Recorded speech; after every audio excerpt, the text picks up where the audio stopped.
Hi, this is Manjunath Amritnavar and ನೀವು ನೋಡ್ತಾ ಇದ್ದೀರಾ ನನ್ನ official YouTube channel Manjunath grammar ಗುರು.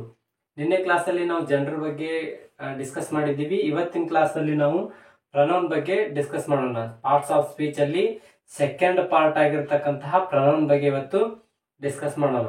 ಪ್ರನೌನ್ ಅಂತ ಹೇಳಿದ್ರೆ ಕನ್ನಡದಲ್ಲಿ ಸರ್ವನಾಮ ಅಂತ ಹೇಳಿ ಕರಿತೀವಿ. ಅದರದ್ದು ಇಂಗ್ಲಿಷ್ ಅಲ್ಲಿ ಡೆಫಿನೇಷನ್ ನೋಡೋದಾದ್ರೆ pronoun is a word which is used to instead of a noun or replace the noun.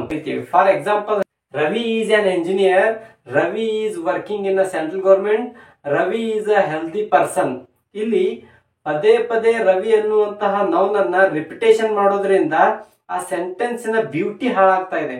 So ಆ ಸೆಂಟೆನ್ಸಿನ ಬ್ಯೂಟಿಯನ್ನ ನಾವು ಜಾಸ್ತಿ ಮಾಡ್ಲಿಕ್ಕೋಸ್ಕರ ಅಥವಾ ಆಕ್ವರ್ಡ್ ಫೀಲ್ ಆಗ್ತಾ ಇದೆ ಅಲ್ವಾ ಆ ಸೆಂಟೆನ್ಸ್ ಅಲ್ಲಿ, ಅದನ್ನ ತೆಗಿಲಿಕ್ಕೋಸ್ಕರ ನಾವು ಪ್ರನೌನ್ ಗಳನ್ನ ಬಳಸ್ತೀವಿ. ಫಾರ್ ಎಕ್ಸಾಂಪಲ್ ಅದನ್ನೇ ಈ ತರಾನು ಹೇಳ್ಬೋದು. ಯಾವ ತರ?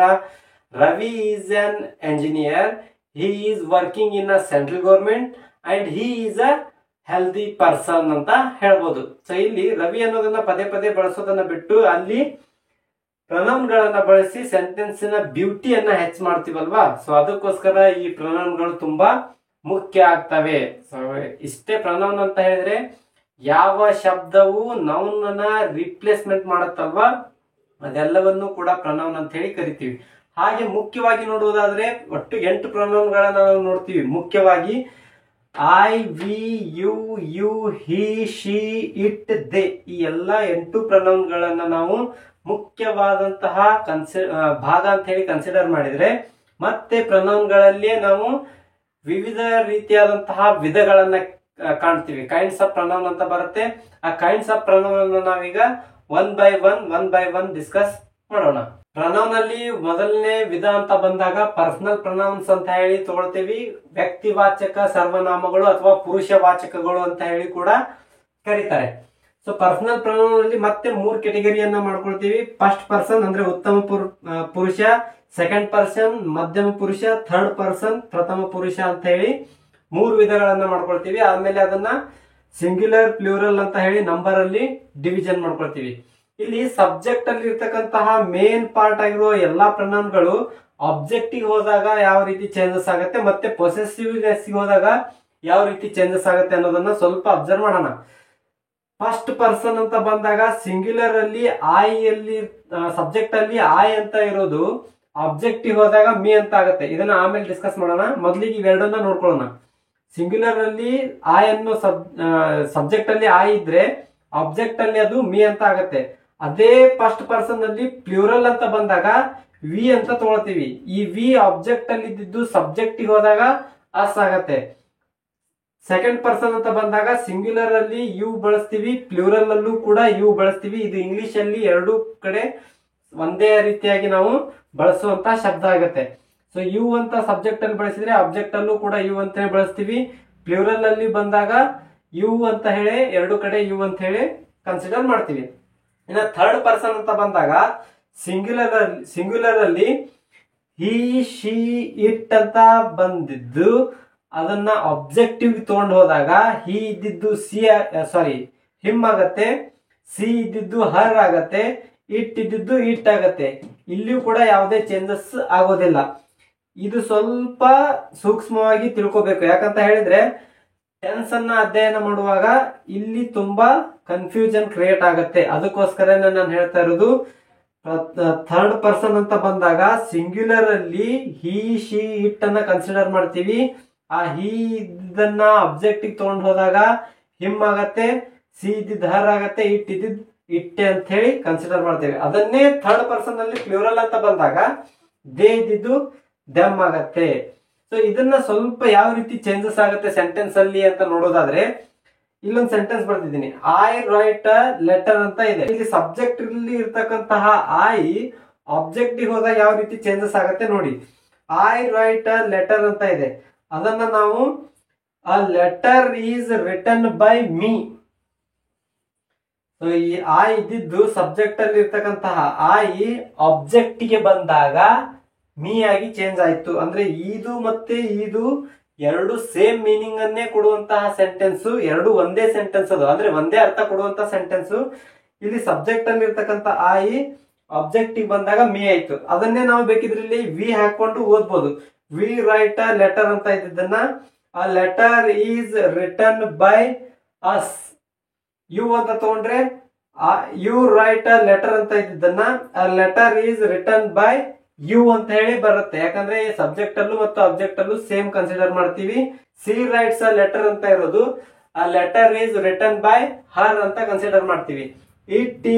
ಇಟ್ ರೈಟ್ಸ್ ಅ ಲೆಟರ್ ಅಂತ ಇರೋದು ಆ letter is return by it ಅಂತ ಹೇಳಿ ಕನ್ಸಿಡರ್ ಮಾಡ್ತೀವಿ. ಸಬ್ಜೆಕ್ಟ್ ಅಲ್ಲಿ ಇರ್ತಕ್ಕಂಥದ್ದನ್ನ ಆಬ್ಜೆಕ್ಟಿವ್ ತಗೊಂಡು ಹೋದಾಗ ಈ ರೀತಿಯಾಗಿ ಚೇಂಜಸ್ ಆಗುತ್ತೆ.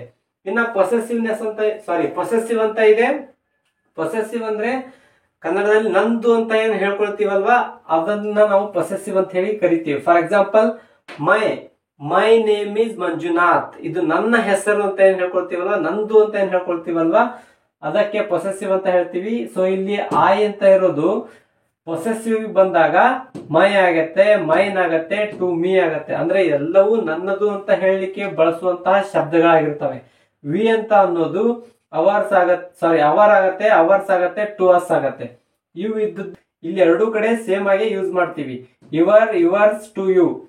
ಹಿ ಇದ್ದಿದ್ದು ಪೊಸೆಸಿವ್ ಬಂದಾಗ ಹೀಸ್ ಅಂತ ಆಗತ್ತೆ, ಆಮೇಲೆ ಟು ಹಿಮ್ ಅಂತ ಆಗತ್ತೆ. ಸಿ ಇದ್ದಿದ್ದು ಪೊಸೆಸಿವ್ ಬಂದಾಗ ಹರ್ಸ್ ಆಗತ್ತೆ, ಆಮೇಲೆ ಟು ಹರ್ ಅಂತ ಆಗತ್ತೆ. ಇಟ್ ಇದ್ದಿದ್ದು ಇಟ್ಸ್, ಆಮೇಲೆ ಟು ಇಟ್ ಅಂತ ಕನ್ಸಿಡರ್ ಮಾಡ್ತೀವಿ. ದೇ ಇದ್ದಿದ್ದನ್ನ ಪೊಸೆಸಿವ್ ನಲ್ಲಿ ದೇರ್ಸ್, ಟು ದೆಮ್ ಅಂತ ಹೇಳಿ ಬರಿತೀವಿ. ಸೊ ಈ ರೀತಿ ಸಬ್ಜೆಕ್ಟ್ ಅಲ್ಲಿ ಇರತಕ್ಕಂತಹ ಪ್ರನೌನು ಆಬ್ಜೆಕ್ಟ್ ಅಲ್ಲಿ ಕೂಡ ಚೇಂಜ್ ಆಗುತ್ತೆ, ಪೊಸೆಸಿವ್ ನಲ್ಲಿ ಕೂಡ ಚೇಂಜಸ್ ಅನ್ನ ಪಡೆದುಕೊಳ್ಳುತ್ತೆ. ಇದನ್ನ ನಾವು ಪರ್ಸನಲ್ ಪ್ರನೌನ್ ಅಂತ ಅಥವಾ ವ್ಯಕ್ತಿ ವಾಚಕ ಸರ್ವನಾಮಗಳು ಅಂತ ಹೇಳಿ ಕರಿತೀವಿ. This is the second one, interrogative pronoun ಅಂದ್ರೆ ಪ್ರಶ್ನಾರ್ಥಕ ಸರ್ವನಾಮಗಳು ಅಂತ ಹೇಳಿ. ಸೊ ಯಾವೆಲ್ಲ ಸರ್ವನಾಮಗಳು ಬರ್ತವೆ ಇದರಲ್ಲಿ ಅಂತ ಹೇಳಿದ್ರೆ what, where, when, why, how, who, whose, which ಈ ಎಲ್ಲವೂ ಕೂಡ ಇಂಟ್ರಾಗೇಟಿವ್ ಪ್ರನೌನ್ಸ್ ಆಗಿರ್ತವೆ. ಇವುಗಳನ್ನ ನಾವು ಪ್ರಶ್ನೆಯನ್ನ ಕೇಳಲು ಬಳಸ್ತೀವಿ. ಅಂದ್ರೆ ಇಲ್ಲಿ ವಾಟ್ ಅಂದ್ರೆ ಏನು ಅಂತ, ವೇರ್ ಅಂದ್ರೆ ಎಲ್ಲಿ ಅಂತ, ವೆನ್ ಅಂದ್ರೆ ಯಾವಾಗ, ವೈ ಅಂದ್ರೆ ಯಾಕೆ, ಹೌ ಅಂದ್ರೆ ಹೇಗೆ, ಹೂ ಅಂದ್ರೆ ಯಾರು, ಹೂಸ್ ಅಂದ್ರೆ ಯಾರ್ದು, ವಿಚ್ ಅಂದ್ರೆ ಎಲ್ಲಿ. ಈ ರೀತಿಯಾಗಿ ನಾವು ಪ್ರಶ್ನೆಗಳನ್ನ ಕೇಳಲಿಕ್ಕೆ ಈ ಶಬ್ದಗಳನ್ನ ಬಳಸ್ತೀವಲ್ವಾ, ಆ ಸಂದರ್ಭದಲ್ಲಿ ಅವುಗಳನ್ನ ನಾವು ಇಂಟ್ರಾಗೇಟಿವ್ ಪ್ರನೌನ್ಸ್ ಅಂತ ಹೇಳಿ ಕರಿತೀವಿ. ಅವುಗಳ ಎಕ್ಸಾಂಪಲ್ ನೋಡೋದಾದ್ರೆ ವಿಚ್ ಈಸ್ ಯುವರ್ ಬುಕ್ ಅಂತ ಇದೆ. ಸೊ ಇಲ್ಲಿ ವಿಚ್ ಅನ್ನೋದನ್ನ ನಾವು ಇಂಟ್ರಾಗೇಟ್ ಮಾಡಿ ಕೇಳ್ತಾ ಇದ್ದೀವಿ. ಅದೇ ರೀತಿ ಹೂಸ್ ರೆಸ್ಪಾನ್ಸಿಬಿಲಿಟಿ ಈಸ್ ದಿಸ್, ಇದಕ್ಕೆ ಯಾರು ಹೊಣೆ ಅಂತ ಕೇಳ್ತಾ ಇದೀವಲ್ವಾ. ಸೊ ಅಲ್ಲಿ ಹೂಸ್ ಅನ್ನೋ ಶಬ್ದವನ್ನ ಇಂಟ್ರಾಗೇಟಿವ್ ಆಗಿ ಯೂಸ್ ಮಾಡ್ತಾ ಇದ್ದೀವಿ. ವೇರ್ ಈಸ್ ಯುವರ್ ಕಾರ್, ನಿನ್ನ ಕಾರ್ ಎಲ್ಲಿದೆ ಅಂತ ಕೇಳಲಿಕ್ಕೆ ಪ್ರಶ್ನೆಯನ್ನ ಮಾಡ್ಲಿಕ್ಕೆ ಈ ಇಂಟ್ರಾಗೇಟಿವ್ ಪ್ರನೌನ್ ಅನ್ನ ಬಳಸ್ತಾ ಇದ್ದೀವಿ. ಸೊ ಒಂದ್ ಅಬ್ಸರ್ವ್ ಮಾಡಿ, ಇಂಟ್ರಾಗೇಟಿವ್ ಪ್ರನೌನ್ ಅಲ್ಲಿ ಮೊದಲಿಗೆ ಈ ಶಬ್ದಗಳು ಮೊದಲಿಗೆ ಬಂದು ಸೆಂಟೆನ್ಸಿನ ಕೊನೆಯಲ್ಲಿ ಕ್ವಶನ್ ಮಾರ್ಕ್ ಇರುತ್ತೆ. ಇಂಟ್ರಾಗೇಟಿವ್ ಪ್ರನೌನ್ಸ್ ಅನ್ನ ಐಡೆಂಟಿಫೈ ಮಾಡೋ ಟ್ರಿಕ್ ಏನಂತ ಹೇಳಿದ್ರೆ, ಇವು ಶಬ್ದದ ಸೆಂಟೆನ್ಸಿನ ಮೊದಲಿಗೆ ಬರುತ್ತವೆ, ಬಂದು ಕೊನೆಯಲ್ಲಿ ಕ್ವಶನ್ ಮಾರ್ಕ್ ಅನ್ನ ಪಡೆದುಕೊಂಡಿರ್ತವೆ. ಸೊ ಹಾಗೆ ಬಂದಾಗ ಇದೇನು ಸೂಚಿಸುತ್ತೆ ಅಂತ ಕೇಳಿದ್ರೆ ಇಂಟ್ರಾಗೇಟಿವ್ ಪ್ರನೌನ್ ಅಂತ ಹೇಳಿ ಕರಿಬೇಕು. ಅದೇ ಥರ್ಡ್ ಒನ್ ಗೆ ಬಂದಾಗ ರಿಲೇಟಿವ್ ಪ್ರನೌನ್ಸ್ ಅಂತ ಹೇಳಿ ಬರುತ್ತೆ, ಅಂದ್ರೆ ಸಂಬಂಧಾರ್ಥಕ ಸರ್ವನಾಮಗಳು ಅಂತ ಹೇಳಿ. ಇಲ್ಲಿ ನಾನು ಅವುಗಳನ್ನ ಬರೀಲಿಕ್ಕೆ ಹೋಗಿಲ್ಲ, ಯಾಕಂದ್ರೆ ಇವೇನಿದಾವಲ್ವಾ ಇವೇ ಎಲ್ಲವನ್ನು ನಾವು ರಿಲೇಟಿವ್ ಪ್ರನೌನ್ ಆಗಿಯೂ ಕೂಡ ಬಳಸ್ತೀವಿ. ಅದು ಹೇಗಂತ ಹೇಳಿದ್ರೆ, this is the spot where we missed her. Where ಅನ್ನೋದು ಇಲ್ಲಿ ಪ್ರಶ್ನಾರ್ಥಕವಾಗಿ ಬಂದಂತದ್ದಲ್ಲ, ರಿಲೇಟಿವ್ ಆಗಿ ಅಂದ್ರೆ ಸಂಬಂಧವನ್ನ ಸೂಚಿಸಲಿಕ್ಕೆ ಬಂದಂತಹ ಶಬ್ದ ಆಗಿದೆ. This is the boy who got the first prize. ಇಲ್ಲಿ ಹೂ ಅನ್ನೋದು ಕ್ವಶನ್ ಮಾಡ್ತಾ ಇಲ್ಲ, ಅದು ರಿಲೇಟಿವ್ ಮಾಡ್ತಾ ಇದೆ. ಎರಡು ಫ್ರೇಸ್ ಗಳಿಗೆ ರಿಲೇಟಿವ್ ಆಗಿ ಬಂದಂತಹ ಶಬ್ದ ಆಗಿದೆ. ಇಲ್ಲಿ I eight the mango which was very tasty. ಇಲ್ಲಿ ನಿಮಗೆ ಏನಾದ್ರೂ ಕನ್ಫ್ಯೂಷನ್ ಇದ್ರೆ ಇವೆರಡನ್ನು ಐಡೆಂಟಿಫೈ ಮಾಡ್ಲಿಕ್ಕೆ ವೆರಿ ಸಿಂಪಲ್ ಟ್ರಿಕ್ ಅಂತ ಬಂದಿದೆ. ಅದೇನಂದ್ರೆ ಇಂಟ್ರಾಗೇಟಿವ್ ಅಲ್ಲಿ ಮೊದಲೇ ಹೇಳಿದಾಗೆ ಇವೆಲ್ಲವೂ ಕೂಡ ವಾಕ್ಯದ ಮೊದಲಿಗೆ ಬಂದು ಕೊನೆಯಲ್ಲಿ ಪ್ರಶ್ನಾರ್ಥಕ ಚಿಹ್ನೆಯನ್ನ ಪಡೆದುಕೊಳ್ತವೆ. ಅದೇ ರಿಲೇಟಿವ್ ಪ್ರೊನೌನ್ಸ್ ಅಂತ ಕನ್ಸಿಡರ್ ಮಾಡಿದಾಗ ಅವುಗಳು ಸೆಂಟೆನ್ಸಿನ ಮಧ್ಯಭಾಗದಲ್ಲಿ ಬರ್ತವೆ. ಸೆಂಟೆನ್ಸಿನ ಮಧ್ಯಭಾಗದಲ್ಲಿ ಬಂದು ಕೊನೆಯಲ್ಲಿ ಫುಲ್ ಸ್ಟಾಪ್ ಅನ್ನ ಪಡೆದುಕೊಳ್ತವೆ, ವಿನಃ ಕ್ವಶನ್ ಮಾರ್ಕ್ ಅನ್ನ ಪಡೆದುಕೊಳ್ಳುವುದಿಲ್ಲ. ಫಾರ್ ಎಕ್ಸಾಂಪಲ್, ಇವಾಗ ಯಾವುದೋ ಒಂದು ಎಕ್ಸಾಮ್ ಅಲ್ಲಿ this is the spot where we missed her ಅಂತ ಕೊಟ್ಟು ಈ ವೇರ್ ಗೆ ಅಂಡರ್ಲೈನ್ ಮಾಡಿ ಇದು ಯಾವ ಪ್ರೊನೌನ್ ಅನ್ನ ಸೂಚಿಸುತ್ತೆ ಅಂತ ಕೇಳಿದ್ರೆ ಆಪ್ಷನ್ ಕೊಡ್ತಾರೆ: personal pronoun, interrogative pronoun, relative pronoun, demonstrative pronoun ಅಂತ ಹೇಳಿ 4 ಆಪ್ಷನ್ ಕೊಟ್ಟಾಗ ಅದನ್ನ ನಾವು ಇದೇ ಡಿವಿಷನ್ ಅಲ್ಲಿ ಹೇಗೆ ಬರುತ್ತೆ ಅನ್ನೋದನ್ನ ಐಡೆಂಟಿಫೈ ಮಾಡೋದಿದ್ರೆ ಸಿಂಪಲ್. ವಾಕ್ಯದ ಮಿಡ್ಲ್ ಅಲ್ಲಿ ಬಂದು ಕೊನೆಯಲ್ಲಿ ಫುಲ್ ಸ್ಟಾಪ್ ಇದ್ರೆ ಅದು ರಿಲೇಟಿವ್ ಪ್ರೊನೌನ್ ಆಗಿರುತ್ತೆ. ಇದೇ ವೇರ್ ಅನ್ನೋ ಶಬ್ದ ವಾಕ್ಯದ ಮೊದಲಿಗೆ ಬಂದು ಲಾಸ್ಟ್ ಅಲ್ಲಿ ಕ್ವಶನ್ ಮಾರ್ಕ್ ಇದ್ರೆ ಅದು ಇಂಟ್ರಾಗೇಟಿವ್ ಪ್ರೊನೌನ್ ಆಗಿರುತ್ತೆ. ಸೊ ಇಲ್ಲಿ ವಾಟ್ ಅಂದ್ರೆ ಏನು ಅಂತ ಬಳಸಿದ್ರೆ ಅದನ್ನ ರಿಲೇಟಿವ್ ಪ್ರೊನೌನ್ ಅಲ್ಲಿ ವಾಟ್ ಅಂದ್ರೆ ಅದೇ ಅಂತ ಹೇಳಲಿಕ್ಕೆ ಬಳಸ್ತೀವಿ. ಅದೇ ರೀತಿ ವೇರ್ ಅಂತ ಇಲ್ಲಿ ಎಲ್ಲಿ ಅಂತ ಕೇಳಲಿಕ್ಕೆ ಬಳಸಿದ್ರೆ ವೇರ್ ಅನ್ನೋದನ್ನ ಇಲ್ಲಿಯೇ ಅಲ್ಲಿಯೇ ಅಂತ ಹೇಳಲಿಕ್ಕೆ ಬಳಸ್ತೀವಿ. ಹೂ ಅನ್ನೋದನ್ನ ಅವನೇ ಅಂತ ಹೇಳಲಿಕ್ಕೆ ಬಳಸ್ತೀವಿ. ವಿಚ್ ಅನ್ನೋದನ್ನ ಅದು ಅಥವಾ ಅದುವೇ, ವಾಯ್ ಅನ್ನೋದನ್ನ ಅದಕ್ಕಾಗಿ ಅಂತ ಹೇಳಿ ಬಳಸ್ತೀವಿ.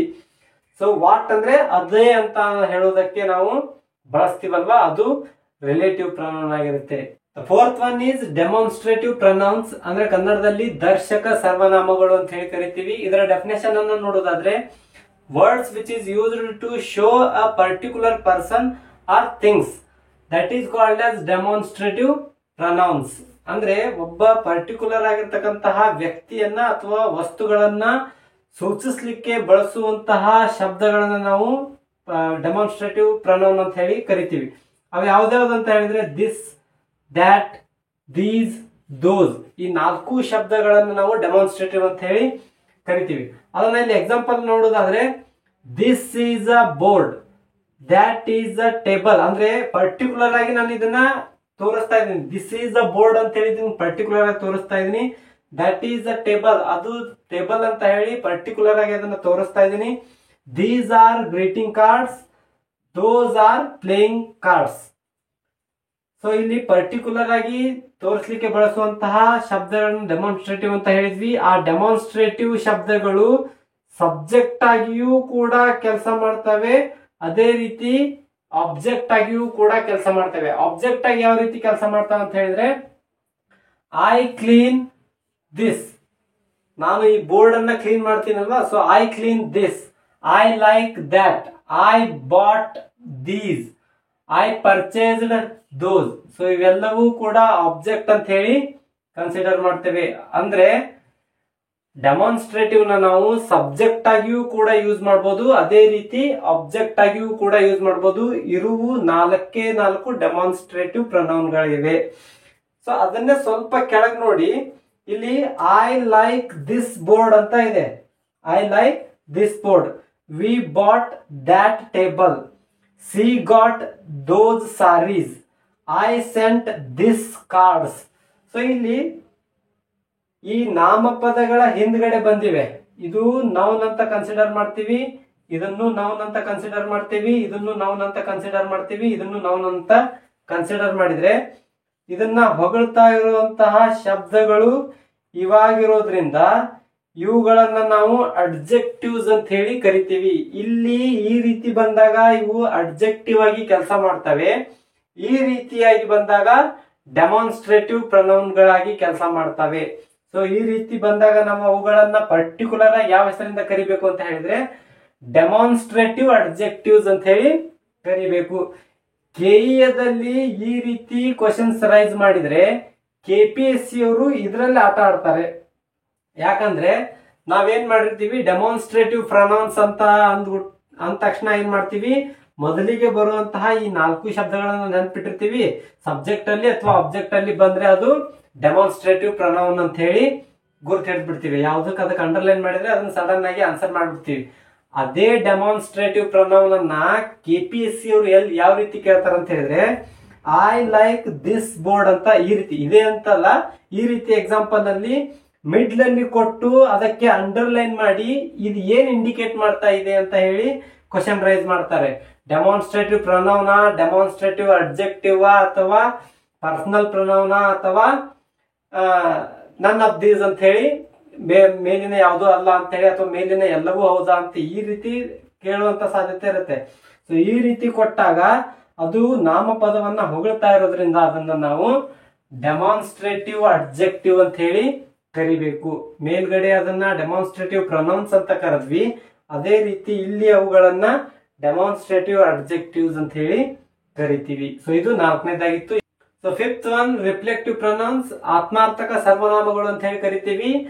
ದೋಸ್ are formed by adding self to my, your, our, her, him, it, them. ಈ ಎಲ್ಲಾ ಕೊಟ್ಟಿರ್ತಕ್ಕಂತ ಶಬ್ದಗಳಿಗೆ ನಾವು ಸೆಲ್ಫ್ ಅನ್ನ ಆಡ್ ಮಾಡಿದಾಗ ಅದು ರಿಫ್ಲೆಕ್ಟಿವ್ ಪ್ರೊನೌನ್ ಆಗುತ್ತೆ. ರಿಫ್ಲೆಕ್ಟಿವ್ ಪ್ರೊನೌನ್ ಅಂತ ಹೇಳಿದ್ರೆ ಸಬ್ಜೆಕ್ಟ್ ಮಾಡಿದಂತಹ ಕೆಲಸದ ಪರಿಣಾಮ ಆ ಸಬ್ಜೆಕ್ಟ್ ಮೇಲೇನೆ ಬೀಳೋದನ್ನ ತಿಳಿಸ್ಲಿಕ್ಕೆ ಬಳಸುವಂತಹ ಶಬ್ದಗಳನ್ನ ನಾವು ರಿಫ್ಲೆಕ್ಟಿವ್ ಪ್ರೊನೌನ್ಸ್ ಅಂತ ಹೇಳಿ ಕರಿತೀವಿ. ಫಾರ್ ಎಕ್ಸಾಂಪಲ್ ನೋಡೋದಾದ್ರೆ, she has broken the doll herself. ಇಲ್ಲಿ ಸಿ ಅನ್ನೋದು ಸಬ್ಜೆಕ್ಟ್ ಅಂತ ಕನ್ಸಿಡರ್ ಮಾಡ್ತೀವಿ, ಹ್ಯಾಸ್ ಬ್ರೋಕನ್ ಅನ್ನೋದು ವರ್ಬ್ ಅಂತ ಕನ್ಸಿಡರ್ ಮಾಡಿದ್ರೆ ಆಬ್ಜೆಕ್ಟ್ ಅಂತ ಕನ್ಸಿಡರ್ ಮಾಡ್ತೀವಿ. ಇಲ್ಲಿ ಅವಳಿಂದಾನೇ ಅದು ಹಾಳಾಯ್ತು, ಡಾಲ್ ಹಾಳಾಯ್ತು ಅನ್ನೋದನ್ನ ಹೇಳಲಿಕ್ಕೆ ನಾವು ಹರ್ ಸೆಲ್ಫ್ ಅನ್ನ ಬಳಸ್ತಾ ಇದ್ದೀವಿ. ಹಿ ಗ್ಯಾದರ್ಡ್ ಸ್ಟ್ರೆಂತ್ ಹಿಮ್ಸೆಲ್ಫ್ ಅಂದ್ರೆ ಎಲ್ಲಾ ಸ್ಟ್ರೆಂತ್ ಅನ್ನ ಅವನೇ ಒಟ್ಟುಗೂಡಿಸಿದ ಅಂತ ಹೇಳಲಿಕ್ಕೆ ಬಳಸ್ತಾ ಇದ್ದೀವಿ. I understood my self. ಅದೇ ತರ ಸೆಲ್ಫ್ ಅನ್ನೋದನ್ನ him self, it self, them self, Har self, our self ಈ ರೀತಿಯಾಗಿ ಬಳಸ್ತೀವಲ್ವಾ, ಅವೆಲ್ಲವೂ ಕೂಡ ಪ್ರೊನೌನ್ ಆಗಿ ಇರ್ತವೆ. ಎಲ್ಲಾ ಎಕ್ಸಾಂಪಲ್ ಗಳನ್ನ ನಾನು ಇಲ್ಲಿ ಬರೆದ್ರೆ ವಿಡಿಯೋ ತುಂಬಾ ಲೆಂದಿ ಆಗುತ್ತೆ. ಅದನ್ನೇ ನಾವು ಇಲ್ಲಿ ನೋಡಿ, I myself understood, he himself gathered strength, you yourself committed the mistakes. ಅಂದ್ರೆ ಇಲ್ಲಿ ಸಬ್ಜೆಕ್ಟ್ ಗೆ ಒತ್ತಿ ಹೇಳಲಿಕ್ಕೆ ಬಳಸ್ತಕ್ಕಂತಹ ಶಬ್ದಗಳಾಗಿವೆ. ಇದೇ ಶಬ್ದಗಳನ್ನ ನಾವು ಇಲ್ಲಿ ಸಬ್ಜೆಕ್ಟ್ ಗೆ ಸ್ಟ್ರೆಸ್ ಕೊಟ್ಟು ಹೇಳಲಿಕ್ಕೆ ಬಳಸಿದೀವಿ. ಅವಾಗ ಅಂತಹ ಪ್ರೊನೌನ್ ಗಳನ್ನ ನಾವು ಎಂಪ್ಯಾಟಿಕ್ ಪ್ರೊನೌನ್ಸ್ ಅಂತ ಕರಿತೀವಿ. ಅದನ್ನ ಅವಧಾರಕ ಸರ್ವನಾಮಗಳು ಅಂತ ಹೇಳಿ ಕನ್ನಡದಲ್ಲಿ ಕರಿತೀವಿ. ಸೆಲ್ಫ್ ಇಂದ ಎಂಡ್ ಆಗ್ತಕ್ಕಂತಹ ವರ್ಡ್ಗಳು ಸೆಂಟೆನ್ಸಿನ ಕೊನೆಯಲ್ಲಿ ಬಂದಾಗ ಅದನ್ನ ರಿಫ್ಲೆಕ್ಟಿವ್ ಪ್ರೊನೌನ್ ಅಂತ ಕರಿತೀವಿ. ಅದೇ ಸೆಲ್ಫ್ ಇಂದ ಎಂಡ್ ಆಗ್ತಕ್ಕಂತಹ ಪ್ರೊನೌನ್ಗಳು ಸಬ್ಜೆಕ್ಟ್ ಪಕ್ಕದಲ್ಲೇ ಬಂದಾಗ ಅದನ್ನ ಎಂಪ್ಯಾಟಿಕ್ ಪ್ರೊನೌನ್ ಅಂತ ಹೇಳಿ ಕರಿತೀವಿ. ಇದು 5th ಒನ್ ಮತ್ತೆ 6th ಒನ್ ಆಗಿತ್ತು. So the last one is distributive pronouns, ವಿಂಗಡಿಕೆಯ ಸರ್ವನಾಮಗಳು ಅಂತ ಹೇಳಿ ಕರಿತೀವಿ. ಅವು ಯಾವ್ದಾವ್ದಪ್ಪ ಅಂತ ಹೇಳಿದ್ರೆ each, either, one and all, neither, each one, every one ಈ ತರ ಬರ್ತಕ್ಕಂತಹ ಶಬ್ದಗಳನ್ನ ನಾವು ಡಿಸ್ಟ್ರಿಬ್ಯೂಟಿವ್ ಪ್ರೊನೌನ್ಸ್ ಅಂತ ಹೇಳಿ ಕರಿತೀವಿ. ಫಾರ್ ಎಕ್ಸಾಂಪಲ್ ನೋಡೋದಾದ್ರೆ, each of the candidates is qualified, either of the children was enjoying, neither of the 3 dogs is active. ಅಂದ್ರೆ ಒಂದಷ್ಟು ಗುಂಪಲ್ಲಿ ಪ್ರತಿ ಒಂದ್ರ ಬಗ್ಗೆ ನಾವು ಮಾತಾಡಿ ವಿಂಗಡಣೆ ಮಾಡಿ ಮಾತಾಡ್ತಿರ್ತೀವಲ್ವಾ, ಅಂತಹ ಸಂದರ್ಭದಲ್ಲಿ ಬಳಸ್ತಕ್ಕಂತಹ ಶಬ್ದಗಳನ್ನ ಡಿಸ್ಟ್ರಿಬ್ಯೂಟಿವ್ ಪ್ರೊನೌನ್ ಅಂತ ಹೇಳಿ ಕರಿತೀವಿ. ನೀವು ಕನ್ಫ್ಯೂಸ್ ಆಗಬಾರ್ದು. ಏನಂತ ಹೇಳಿದ್ರೆ, ಕ್ಯಾಂಡಿಡೇಟ್ಸ್ ಅಂತ ಇದೆ ಪ್ಲೂರಲ್ ಫಾರ್ಮ್ ಅಲ್ಲಿ, ಆದ್ರೆ ಇಲ್ಲಿ ವರ್ಬ್ ಅನ್ನ ಸಿಂಗ್ಯುಲರ್ ಯಾಕೆ ಬಳಸಿದ್ದೀರಿ ಅಂತ ಹೇಳಿ ಕನ್ಫ್ಯೂಸ್ ಮಾಡ್ಕೋಬೇಡಿ. ಚಿಲ್ಡ್ರನ್ ಅಂತ ಇದೆ, ಅದು ಪ್ಲೂರಲ್, ಬಟ್ ವರ್ಬ್ ಇಲ್ಲಿ ಸಿಂಗ್ಯುಲರ್ ಬಂದಿದೆ. 3 dogs ಅಂತ ಇದೆ, ಬಟ್ ವರ್ಬ್ ಇಲ್ಲಿ ಸಿಂಗ್ಯುಲರ್ ಬಂದಿದೆ. ಯಾಕಂತ ಹೇಳಿದ್ರೆ ಈ ವರ್ಬ್ ಇದನ್ನ ರೆಪ್ರೆಸೆಂಟೇಟಿವ್ ಮಾಡ್ತಾ ಇಲ್ಲ, ಇದು ಇದಕ್ಕೆ ಸಂಬಂಧಪಟ್ಟಿದ್ದಲ್ಲ, ಇದು ಇದಕ್ಕೆ ಸಂಬಂಧಪಟ್ಟಿದ್ದಲ್ಲ. ಈ ವರ್ಬ್ ಬಂದಿರೋದು ಈಚ್ ಆಫ್ ಅನ್ನೋದಕ್ಕೆ, ಈ ವರ್ಬ್ ಬಂದಿರೋದು ಐದರ್ ಆಫ್ ಅನ್ನೋದಕ್ಕೆ, ಈ ವರ್ಬ್ ಬಂದಿರೋದು ನೈದರ್ ಆಫ್ ಅಂತ ಇರುವ ಸಬ್ಜೆಕ್ಟಿಗೆ ವಿನಃ ಇವುಗಳಿಗೆ ಬಂದಿರತಕ್ಕಂತ ವರ್ಬ್ ಅಲ್ಲ. ಸೊ ಇದನ್ನ ನಾವು ಸಬ್ಜೆಕ್ಟ್ ಅಂಡ್ ವರ್ಬ್ ಅಗ್ರಿಮೆಂಟ್ ಅಧ್ಯಯನ ಮಾಡುವಾಗ ಯಾವ ರೀತಿ ಯಾಕೆ ಅದು ಈಸ್ ಆಗತ್ತೆ, ವಾಸ್ ಯಾಕೆ ಆಗುತ್ತೆ, ಸಿಂಗ್ಯುಲರ್ ಯಾಕೆ ಆಗುತ್ತೆ, ಪ್ಲೂರಲ್ ಯಾಕೆ ಆಗಲ್ಲ ಅನ್ನೋದನ್ನ ಇನ್ ಡೀಟೇಲ್ ಆಗಿ ತಿಳಿಸ್ಕೊಡ್ತೇನೆ.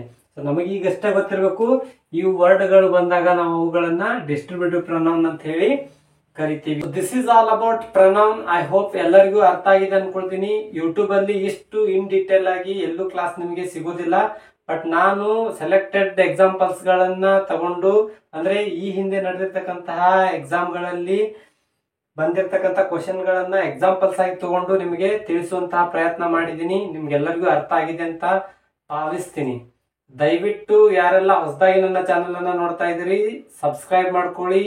ಆಮೇಲೆ ಬೆಲ್ ಐಕನ್ ಹಿಟ್ ಮಾಡಿ, ಅಲ್ಲಿ ಆಲ್ ಅಂತ ಒಂದು ಆಪ್ಷನ್ ಬರುತ್ತೆ, ಅದನ್ನ ಸೆಲೆಕ್ಟ್ ಮಾಡ್ಕೊಳ್ಳಿ. ನಿಮ್ಮ ಫ್ರೆಂಡ್ಸ್ ಗ್ರೂಪ್ ಅಲ್ಲಿ, ನಿಮ್ಮ ಫ್ಯಾಮಿಲಿ ಗ್ರೂಪ್ಸ್ ಅಲ್ಲಿ, ವಾಟ್ಸ್ಆಪ್ ಗ್ರೂಪ್ ಅಲ್ಲಿ, ಮತ್ತೆ ಟೆಲಿಗ್ರಾಮ್ ಗ್ರೂಪ್ ಅಲ್ಲಿ ನಮ್ಮ ವಿಡಿಯೋಗಳನ್ನ ದಯವಿಟ್ಟು ಶೇರ್ ಮಾಡಿ, ನಮಗೆ ಸಪೋರ್ಟ್ ಮಾಡಿ. Thank you one and all.